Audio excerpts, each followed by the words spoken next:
पहले भाजपा बोल रही थी कि कोई मतलब नहीं है, कुछ नहीं होने वाला, पर अब डरने लगी है। और जितना आसान भाजपा समझ रही है कि ये चुनाव उनके लिए उतना आसान है नहीं। युवाओं को इस बार मौका मिलने वाला है। इस बार 50% से ज्यादा युवाओं को मौका मिलेगा। क्या लगता है, क्या डर सता रहा है कांग्रेस के नेताओं को, और ये क्या कांग्रेस के नेताओं की कमी नहीं है? देखिए, कांग्रेस की कमी नहीं है, नेताओं- ये उन नेताओं की कमी है।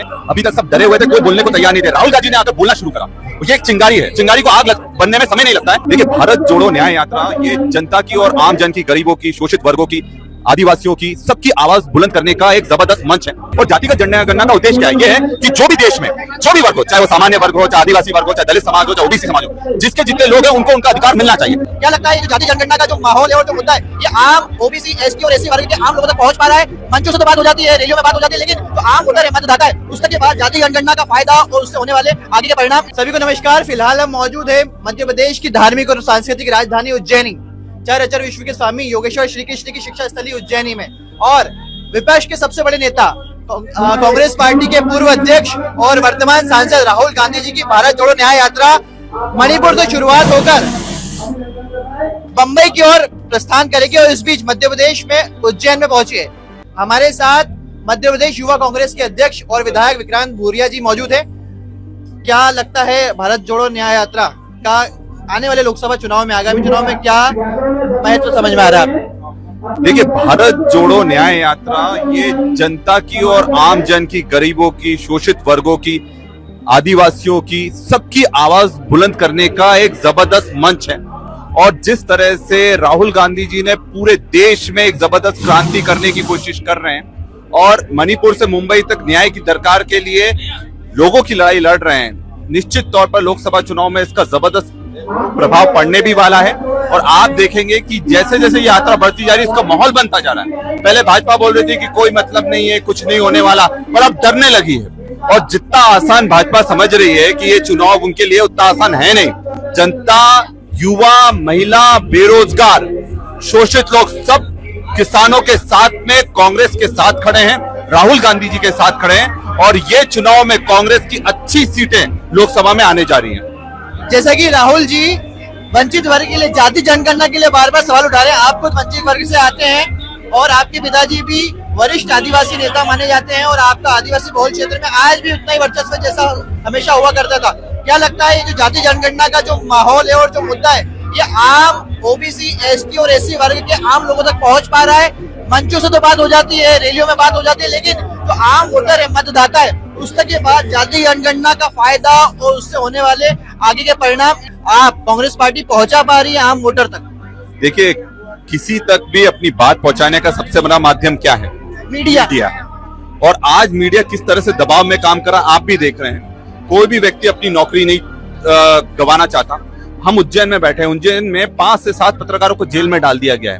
क्या यह स्वतंत्रता या फिर बोलने की आजादी है? जब मुख्यमंत्री खुद अपने यहाँ पर इस तरह की तानाशाही करेगा तो पूरे प्रदेश में क्या हाल होगा? और हम उसी चीज को हम बोलेंगे, जब तक सब नहीं सुनेंगे तब तक बोलेंगे। और जातिगत जनगणना का उद्देश्य क्या है? ये है कि जो भी देश में जो भी वर्ग हो, चाहे वो सामान्य वर्ग हो, चाहे आदिवासी वर्ग हो, चाहे दलित समाज हो, चाहे ओबीसी समाज हो, जिसके जितने लोग हैं उनको उनका अधिकार मिलना चाहिए। किसी का अधिकार छीनने वाली बात नहीं है।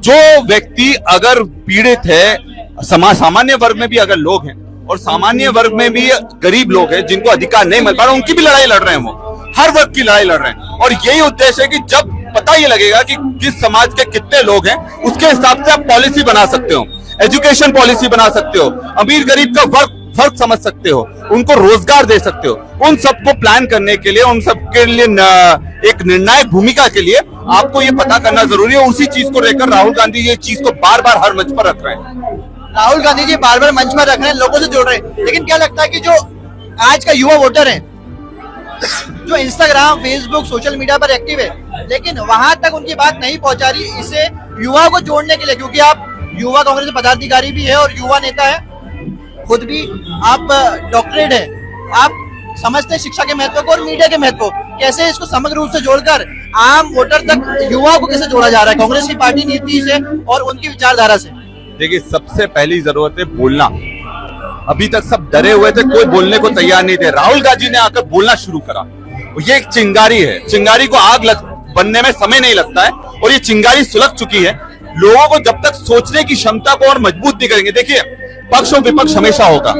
पहले भी था, जब कांग्रेस सत्ता में थी तब भी पक्ष विपक्ष होता था, पर कांग्रेस हमेशा विपक्ष को जिंदा रखती थी ताकि एक मजबूत विपक्ष होगा तो सरकार अगर कोई भी गलत काम करेगी तो उसमें विपक्ष उसकी जनता की आवाज को मुद्रित करने के लिए तैयार है।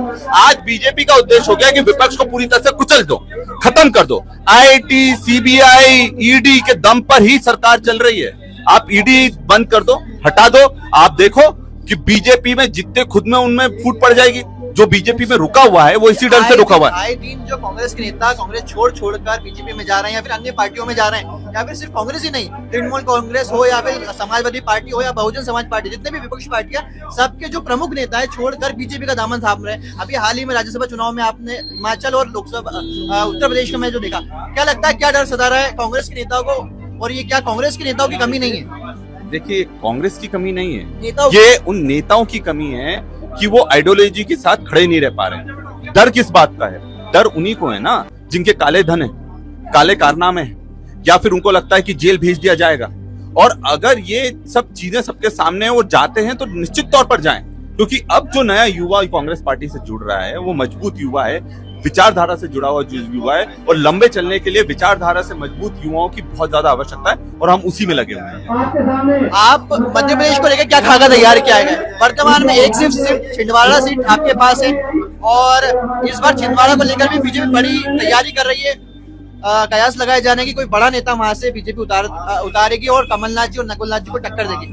आपका 29 सीटों पर क्या लगता है किस तरीके से खाका तैयार किया जा रहा है? पूरी रणनीति बन रही है। कितने युवाओं को इस बार मौका मिलने वाला है? इस बार 50% से ज्यादा युवाओं को मौका मिलेगा, और ये सबसे बड़ी बात है कि ये युवा निश्चित तौर पर क्रांति भी लेकर आएंगे, और वरिष्ठों के मार्गदर्शन में हम जबरदस्त काम कर भी दिखाएंगे। हमारी तैयारियां शुरू हो गई है। चुनाव के बाद सब में एक निराशा थी, जैसे ही राहुल जी आए वो निराशा छूमंतर हो गई। अब युवा और कार्यकर्ता पूरी ताकत से वापस जमीन पर लड़ाई लड़ने को तैयार है। हमारे पर अत्याचार हो रहे हैं, शोषण हो रहे हैं, 3 दिन में भी जेल